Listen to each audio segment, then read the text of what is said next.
ولا تقربوا مال اليتيم إلا بالتي هي أحسن حتى يبلغ أشده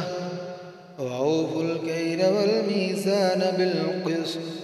لا نكلف نفسا إلا وسعها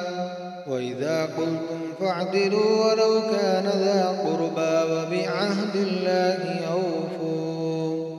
ذلكم وصاكم به لعلكم تذكرون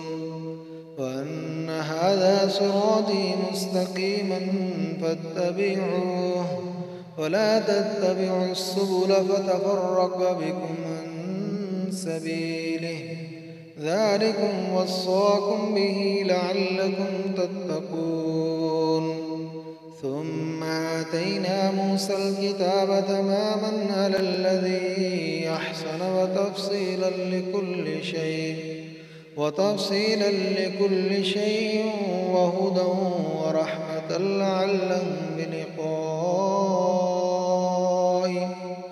ورحمة لعلهم بلقاء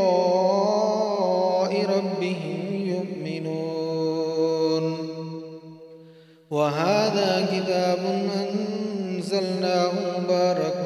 فاتبعوه واتقوا لعلكم ترحمون أن تقولوا إنما أنزل الكتاب على طائفتين من قبلنا وإن كنا عن دراستهم لغافلين أو تقولوا لو أنا أنزل علينا الكتاب لكنا أهدى منهم فقد جاءكم بينة من ربكم وهدى ورحمة فمن أظلم ممن كذب بآيات الله وصدف عنها سنجزي الذين يصدفون عن آياتنا سوء العذاب بما كانوا يصدفون هل ينظرون إلا أن تأتيهم الملائكة أو يأتي ربك أو يأتي بعض آيات ربك يوم يأتي بعض آيات ربك لا ينفع نفسا إيمانها لم تكن آمنت من قبل أو كسبت في إيمانها خيرا قل انتظروا إنا منتظرون إن الذين فرقوا دينهم وكانوا شيعا لست منهم في شيء إنما أمرهم إلى الله ثم ينبئهم بما كانوا يفعلون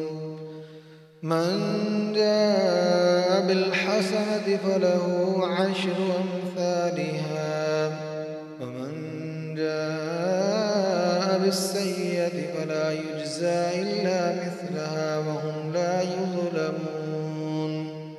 قل إنني هداني ربي إلى صراط مستقيم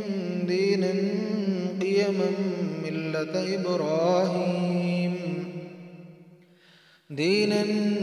قيما ملة إبراهيم حنيفا وما كان من المشركين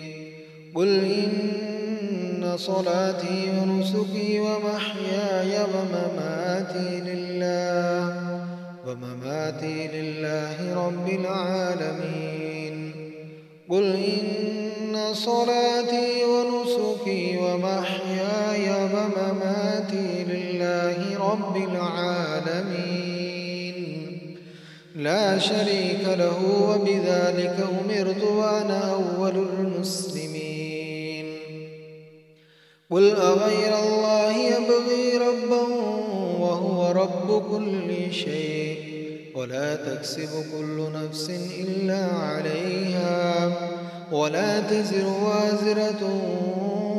وزر أخرى ثم إلى ربكم مرجعكم فينبئكم بما كنتم فيه تختلفون وهو الذي جعلكم خلائف الأرض ورفع بعضكم فوق بعض درجات ليبلوكم فيما آتاكم